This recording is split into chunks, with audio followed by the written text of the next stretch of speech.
안방 1열에서 듣는 공연 리뷰. 우리는 컬처. 봄. 안녕하세요. 간만에 심장을 빵야 저격당한 주스입니다. 안녕하세요. 오, 저도 좀 맞고 좀 쓰러졌으면 좋겠네요. 사랑의 촉을 아니, 맞고 싶은 식구입니다. 다들 이렇게 멋지게 오프닝을 하시네요. 아니, 저는 빵야 그러니까 한 번 듣고 잊혀지지가 않는 거예요. 아니, 또 오늘 주스님이 또 빵야 얘기를 하니까 확 머리가 확 깨네요. 확 깨고 있는 27입니다. 빵야가 원래 오페라 아니었어요? 아, 그랬어요? 저 오페라로 저 있었던 걸로 알고 있는데 그때는 뭐 빵야라는 제목이 아니고 뭐 총성인가 뭐 하여간 뭐 그러한 제목의 공연이었던 걸로 알고 있거든요. 그래요? 상상도 못했네요. 보면서. 음. 왜냐면 엄청 현대적인 내용으로 각색이 된 건가요? 그러면 그래가지고. 그러니까 원래 이제 그 창작 오페라였고 네. 그래서 그게 그래요? 이제 연극으로 다시 나온 걸로 저는 알고 있는데, 오늘 제가 아니고 주스님이 소개하실 거니까 찾아보면서 얘기해 보세요. 저는 사실 빵야를 어떻게 처음 알게 됐냐면 이게 창작산실 리딩을 작년에 먼저 했었는데 주인공 나나 역을 차지훈 배우님이 하셨다는 거예요. 근데 뮤지컬이 아니라 연극이라는 거예요. 그래가지고 무슨 공연이길래? 라는 궁금증을 가지고 있었다가 뒤늦게 공연된다는 소식을 접했는데 극장이 새로 지어진 H센터 마곡의 6플러스 시어터였어요. 대학로가 아닌데 창작산실인데 H센터 마곡에서 한다고 해서 이걸 가야 돼 말아야 돼? 라는 심정으로 약간 미루고 있었죠. 근데 아마 다들 저랑 비슷하신 생각이었던 것 같아요. 그러다가 한 분씩 이제 먼저 귀찮음을 뚫고 보고 오신 분들이 이 공연 너무 좋다, 너무 좋다, 맞아요. 너무 재밌다 그러셔가지고 진짜? 속는 셈 치고 가볼까? 그런데 이제 공연 2주 남기고 한 달 정도 공연을 했거든요. 다 매진이 된 거예요. 그래가지고 뒤늦게 구해서 근데 막상 힘들게 구했으니까 가야 될 것 같은데 또 막상 가려니까 와 내가 이걸 왕복 3시간으로 주변에 밥도 굶어가면서 가야 되나 싶은데 또 이제 공연 시간도 3시간이에요. 근데 인터미션도 20분이 아니고 15분이에요. 그래가지고 이걸 봐야 돼 말아야 돼 가면서도 진짜 고민을 많이 하고 갔는데 그럼에도 불구하고 너무 좋았다. 네. 그 또 전혀 몰랐던 게 27님이 영웅 보러 가신다고 하셨는데 저는 당연히 그러니까 같은 날 보셨더라고요. 네, 아, 같은 그래요? 날인데 그래도 당연히 27님은 이제 정성화 배우님 얘기도 했었고 그 다음에 원래 낮 공연 위주로 보시니까 당연히 밤 공연은 아니시겠지. 왜냐면 영웅도 거의 3시간 하니까 그러고 이제 갔는데 알고 보니까 옆 극장에서 동시에 공연을 보고 있었더라고요. 그래서 인사를 네, 드렸어야 됐는데 아쉬웠습니다. 몰랐어요, 진짜. 같이 있는 줄 알았으면 얼굴이라도 봤을 텐데, 있는 줄 몰랐어요. 저는 민우혁 씨 영웅을 보고 싶었어요. 음, 왜냐면은 이제 정성화 씨 거는 많이 봤었고, 어떻게 하는지 이게 머릿속에 있으니까, 다른 배우분들 하는 걸 보고 싶다. 누굴 볼까 하다가, 민우 형님 공연을 좀 봐야 되겠다. 라고 생각을 음. 해서 이제 그날 시간에 맞춰서 갔었던 건데, 저도 그날 마곡 공연장에 가는데 차가 너무 막히더라고요. 그래서 차 타고 가셨구나. 근데 일부러 차를 가지고 가봤어요, 한 번. 왜냐하면 일찌감치 출발을 해서 얼마나 걸리는지 확인을 하고, 주차장은 어떻게 생겼고, 그런 거 있잖아요. 네. 어디로 해서 이렇게 올라가고, 뭐, 이것도 경험을 해봐야 되겠다. 라고 해서 이제 차를 가지고 갔는데, 다행히 이제 시간은 늦지를 않고 도착을 했었는데, 그리고 올 때는 조금 더 빨리 왔는데, 갈 때는 아무래도 좀 초행길이라서 그랬는지, 멀긴 멀구나. 뭐 이런 생각이 좀 들긴 들었습니다. 근데 지나가다가 빵야 포스터가 딱 있는 거예요. 딱 보고, 이 빵야를 내가 봤었어야 되는데, 내가 이걸 못 보네, 오늘. 근데 내일 모레 끝나네? 이러면서 지나갔었는데, 그때 그 안에 계셨었군요. 네, 힘들게 구해서 봤습니다. 그래서 근데 어떻게 사실 구했어요? 열심히 사실 제가 예매한 건 아니고 양도를 받았습니다. 열심히 음, 새로 고침을 해가면서 힘들게 받았는데 음, 근데 자리가 그렇게 좋지도 않았는데도 불구하고 감동을 받았다. 기대를 내려놓은 이유가 사실 있기는 해요. 왜냐면 빵야가 마방진 작품이었거든요. 근데 최근에 약간 옛날에 제가 27님이랑도 말씀을 드렸었는데 고성연수님의 너무 화려한 시기에 명작들을 많이 봐서 그런가 최근에 이 마방진 작품들이 그렇게 썩 마음에 들진 않았었어요. 근데 근현대사 얘기라고 하고 마방진이라고 하니까 뭔가 안 봐도 본 느낌? 음, 보기 전부터 들었었거든요. 근데 음, 알고 보니까 연출이 당연히 고승욱 연출님이라고 생각하고 갔는데 김태형 연출님이시더라고요. 음. 근데 또 배우님들의 연기 스타일 있잖아요. 그 마방진 특유의 학생 공연처럼 그렇게 강하게 신체 동작도 크게 연기하시는 그런 스타일은 또 그대로 고수를 하고 있어요. 그리고 배우분들이 되게 멀티롤도 하시고 그다음에 특정한 한 명의 메인 롤 주인공으로 가는 게 아니라 모든 배우들이 분량을 잘 옴니버스 형식으로 나눈 느낌이 들었어요.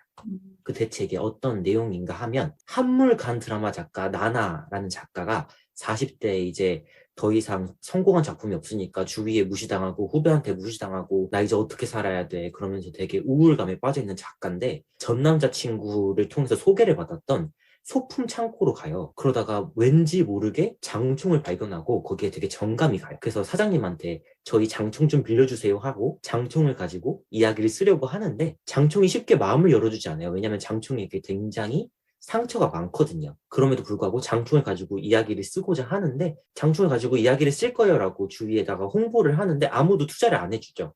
그리고 미쳤냐 그러죠. 그리고 장총 자체도 이야기를 안 들려주니까 나나는 되게 고민에 빠져요. 아, 대체 어떻게 해야 될까? 계속 쓰는 게 맞는 걸까? 그럼에도 불구하고 쓰고 싶으니까 씁니다. 주위의 만류에도 불구하고 꿋꿋하게 장총을 가지고 이야기를 쓰는 나나의 이야기인데 이 장총을 힘들게 설득을 해가지고 이야기를 쓰기 시작하거든요. 근데 이 장총이 주인이 계속 바뀌는데 그 주인 자체도 한국인이었다가 독립군이었다가 북한 사람이었다가 그 다음에 중국인이었다가 빨치산이었다가 계속 바뀌어요. 사실 이게 이래도 되나? 맞나 싶을 정도로 아슬아슬하게 역사에 아슬아슬한 면들을 많이 건드려요. 그래서 재밌긴 한데 이거 위험한 거 아닌가 싶은 지점들이 있거든요. 근데 되게 작가님이 되게 영리하게 이막에서 작가들은 저도 사실 원래 한때 극작 입시를 하고 극작을 준비를 했던 시절이 있었거든요. 그래서 극작을 할까 뮤지컬 프로듀서를 할까 두 곳을 고민을 하다가 뮤지컬 프로듀서로 진로를 결정한 거였는데 극작은 작품을 쓰고 나면 그걸 품평을 해요. 대학교에 가거나 일반적으로 입시를 해도 그걸 서로 돌려 읽으면서 크리틱을 되게 살벌하게 하는 거예요. 근데 이막에 이제 이 나나가 이 드라마를 본격적으로 드라마화를 시켜도 될지 안 될지를 고민하는 과정에서 크리틱을 받는 장면이 나오거든요. 근데 이제 공연 자체에서 이막에 이 아슬아슬하게 건드리는 지점들 있잖아요. 그 지점을 공연에서 애초에 먼저 짚고 넘어가요. 그래서 굉장히 영리하다고 생각했고 이 지점 때문에 이 공연을 또 사랑하게 된 것 같아요. 예를 들면 빵야가 일본식 소총인데요. 일본군에 입대해서 일본군 소령이 된 한국인이 빵야의 첫 주인이에요. 그래서 빵야의 메인 악역이 바로 그 인물인데 나나의 대본을 읽은 동료 작가들이 일본인은 무조건 나빠야 되는데 왜 나쁜 악인을 한국인인데 일본군에 입대한 한국인으로 만드는 거죠? 당장 일본군으로 수정해주세요. 그리고 이제 중간에 강아지와의 우정을 나누는 한국인이 나와요. 그러면 강아지와의 우정은 소재가 적절치 않으니까 강아지를 여성으로 바꿔서 로맨스로 각색해주세요. 이런 부분들이 나오는 거예요. 그러니까 굉장히 와 신선하다. 어떻게 공연이 진행되는 과정에서 그동안의 공연을 비평을 하고 그 공연에 맞게 수정을 하려고 했다가 다시 또 엎어지는 이런 장면들을 보니까 굉장히 신선했던 작품인 것 같습니다. 장총이 의인화되어 있잖아요. 네, 그러니까는 그게 총인데 사람으로 나오잖아요. 배우로 네, 나오고 네, 그다음에 의인화 과정에서 자기 이야기를 스토리텔링을 하면서 그 작가에게 영감을 주는 그런 네. 과정으로 되어 있는 거죠. 네, 자기의 이야기를 들려주기도 하고 작가가 상상력을 바탕으로 그 장총 빵야에 대한 이야기를 쓰기도 해요. 이게 제가 아까 얘기했던 것처럼 김은성 작가님이 원래 이제 오페라로 만들었어요. 2022년에 아르코 대극장에서 공연을 했었고, 근데 이제 이걸 연극으로 좀 더 수정을 한 거죠. 그때는 창작 음, 오페라 장총이었었고, 맞구나. 네. 그리고 그때는 지금 제가 그 공연을 못 봐서 그 공연에 대한 소개 기사를 보고 있는데, 네, 조금 세팅 자체가 다른 것 같아요. 지금 주스님 말씀하신 건 연극에서는 그 현대의 작가가 네, 우연히 장총을 만나게 되면서 영감을 받는 내용으로 되어 있잖아요. 네. 근데 지금 오페라에서는 한 극우파 청년이 음, 로미오와 줄리엣을 가설극장에서 보면서 우와. 거기서 이제 뭐 거기서 장총을 만나면서 뭐 이렇게 바뀌는 걸로 뭐 이렇게 되어 있어요. 음, 그래서 이게 맞나? 이게 맞는지 모르겠지만 약간 세팅이 다른 것 같기도 한데 결국에는 이 장총이 옛날에 인천과 부평에서 350만 개의 구식 맞아요. 소총이 네, 만들어졌는데 그게 한국의 근현대사에 엄청난 영향을 미쳤대요. 맞아요. 그거 중에 하나를 가지고 이야기한 거고 뭐 빨치산 뭐 2차 세계대전 일본군 뭐 이렇게 막 돌아다니는 한 페이지를 그린 작품이라고 일제강점기만 나오는 게 아니라 이제 그러니까요. 일제강점기를부터 한국전쟁부터 제주 4.3 사건부터 정말 모든 네. 근현대사가 다 나오니까 진짜 스케일에 너무 깜짝 놀랐던 것 같아요. 제주도 러닝타임이 길 수밖에 없었어요. 국방경비대 총이 되기도 네. 하고 한국전쟁의 총이 되기도 하고. 놀랐던 게 저는 진짜 여성 작가가 드라마화하다가 실패해가지고 연극으로 만든 건가? 그 정도로 되게 리얼한 대본을 보여줘가지고 그게 끝나자마자 작가님 성함을 쳐봤더니 아닌 거예요. 목련 언니랑 선전여 전들 이미 성공한 극작가셨는데 아유, 이분 유명하신 김은서 작가님 유명하죠. 유명하시죠? 그러니까요. 차범선 기국상도 타시고 그래서 아 낚였다. 그 정도로 정말 리얼하게 깜짝 낚일 정도로 잘 쓰셨다. 그래서 오히려 관객들은 진짜 이 나나가 쓴 빵야 드라마를 보고 싶다는 관객들이 많아요. 근데 이제 음. 제작자들이랑 동료 작가들이 극 내에서 이미 빵야는 드라마가 될 수 없다라고 주장하는 이유가 지난번에 이슈 녹음을 했던 이야기와 굉장히 맥락상통한데요. 빵야는 옴니버스 이야기처럼 계속 주인공이 바뀌다 보니까 메인 주인공이 없어요. 왜냐면 한 총을 넘겨받는 너무 다양한 사람들의 이야기다 보니까 한 명의 메인 주인공이 없기 때문에 스타 마케팅을 해야 되는 드라마계에서 스타가 출연을 안 할 거기 때문에 투자사가 안 잡혀서 작품화가 될 수 없다는 거예요. 그러니까 진짜 문화를 사랑하시는 분들이라면 너무 리얼해가지고 재미있게 볼 수밖에 없는 작품인 것 같고 연극에서도 되게 뮤지컬적인 요소가 많아요. 음악을 민채동 작곡가님이 하셨어요. 음악도 되게 잘 쓰여져 있고 뮤지컬을 하셨던 배우님들이 되게 많으세요. 송영미 배우님 같은 경우에도 직접 넘버를 아예 부르시거든요.